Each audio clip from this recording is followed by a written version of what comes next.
砂糖、七七，霍霍。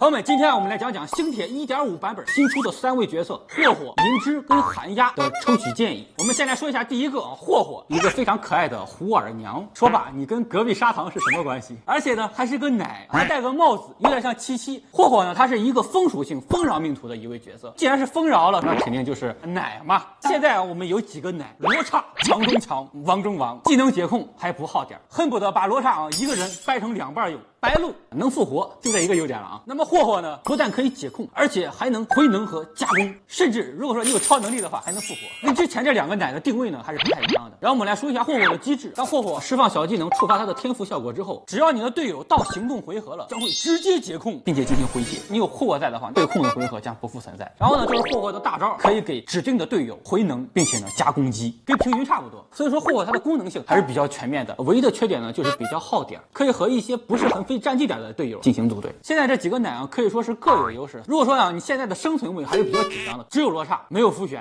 保2队还是比较困难的，那么我感觉你是可以抽一下霍霍的。但是如果说你现在生存位不是很紧张的话，攒一攒也是可以的。然后来说一下第2个角色啊，银之，一头红发，而且呢穿着铠甲，非常的优雅。他是一个物理属性的智识角色，这听着就有点离谱了，感觉有点像拿着法杖打人的感觉，近战法师。既然他是一个智识角色，我们呢就不得不说一下智识角色的现状。目前的风评啊都不是很好。银之呢，它的特色是什么呢？大招是有2种形态的。我们知道小技能有2种形态的，3种形态的啊，大招有2种形态的。目前来看啊，只有银之这一个了。他的大招啊，分别有这个90能量和180能量的。好多人啊，180能量，我90能量都觉得有点多了，他居然能攒180能量，确实是有点猛的。当然 Plus 版的大招呢，伤害也是非常的高，但是还是那个问题啊，这个角色需要的能量有点太多了。感觉呢，就智识这个角色呀，对群那肯定是很好用的，但是呢，对单呢稍微都有点吃力。那么现在对群是一个什么样的状态呢？就是好像目前对群都挺屌的，而且毁灭这帮子人是吧？对群对单都很屌。我们就说最难的，就拿这个忘却之井来讲，最多一次也就给你出个2大怪。我现在毁灭这个角色覆盖的区间没有最多的了，那最多的那就是打一些什么天赋材料之类的，那随便打，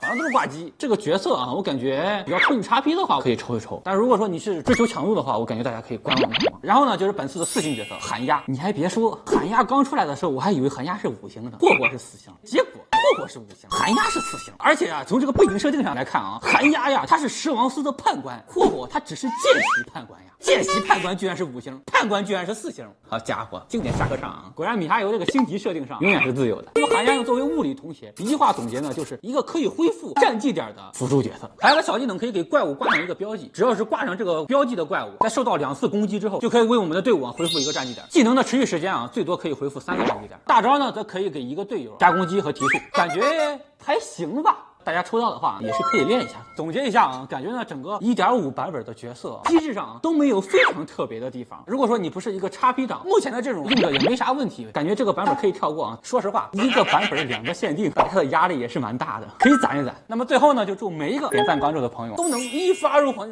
，10连双黄，都能抽到自己想抽的角色。